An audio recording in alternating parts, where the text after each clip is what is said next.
नमस्कार मित्रांनो, या जिल्ह्यातील शेतकऱ्यांच्या बँक खात्यामध्ये अवकाळी पाऊस मदतीसाठी पैसे मंजूर करण्यात आलेले आहे।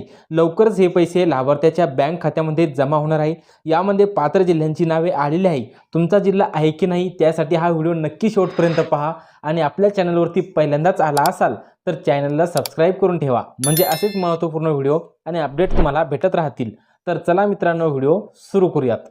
अवकाळी पावसामुळे बाधित शेतकऱ्यांना मदत देण्याबाबत महाराष्ट्र शासन मदत व पुनर्वसन विभागाअंतर्गत दिनांक 5 ऑगस्ट 2026 रोजी हा शासन निर्णय घेण्यात आलेला आहे। या शासन निर्णयामध्ये काय महत्त्वपूर्ण माहिती आहे ते आपण समजून घेऊयात। अतिवृष्टी, पूर व चक्रीवादळ यासारख्या नैसर्गिक आपत्तीमुळे शेती पिकाचे नुकसान झाल्यास पुढील हंगामामध्ये उपयोगी पडावे याकरिता शेतकऱ्यांना निविष्ठा अनुदान म्हणजे जे काही इनपुट सबसिडी आहे ते एका हंगामात एक वेळेस याप्रमाणे राज्य आपत्ती प्रतिसाद निधीमधून विहित दराने मदत देण्यात येते असे सुद्धा यामध्ये सांगण्यात आलेले आहे।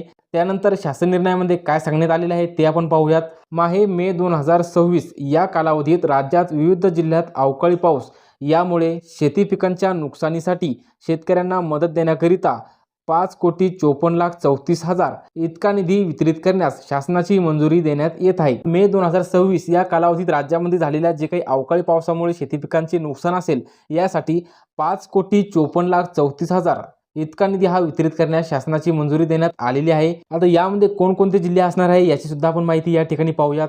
हा 5/8/2026 सोबतचे हे विवरणपत्र आहे। यामध्ये विभाग जर पाहिला तर नागपूर विभागासाठी गडचिरोली जिल्ह्याकरता कालावधी आहे मे 2026। प्रस्तावाचा दिनांक जर पाहिला तर 9/7/2026। यामध्ये बाधित झालेल्या शेतकऱ्यांची संख्या आहे 204 व बाधित हेक्टर आहे 103.79 हेक्टर।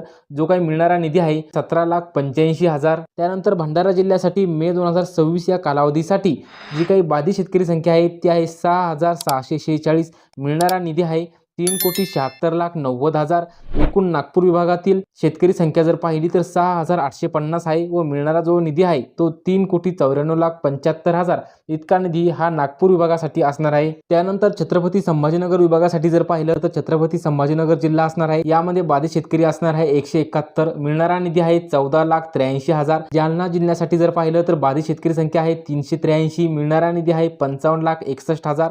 परभणी जिल्ह्यासाठी बाधित शेतकरी संख्या आहे 248। मिळणारा निधी आहे 35,92,000। त्यानंतर बीड जिल्ह्यासाठी बाधित शेतकरी संख्या आहे 385। मिळणारा निधी आहे 53,23,000। एकूण छत्रपती संभाजीनगर विभागातील या जिल्ह्यांसाठी बाधित शेतकरी संख्या आहे 1,187 व मिळणारा निधी आहे 1,59,59,000। एकूण नागपूर विभाग आणि छत्रपती संभाजीनगर विभाग या विभागातील एकूण बाधित शेतकरी संख्या जर पाहिली तर 8,037 आहे आणि मिळणारा निधी आहे 5,54,34,000 इतका निधी या जिल्ह्यातील शेतकऱ्यांना वितरित केला जाणार आहे। तर यामध्ये जे शेतकरी पात्र आहे अशा शेतकऱ्यांना त्यांच्या बँक खात्यामध्ये हे पैसे लवकरच जमा होणार आहे।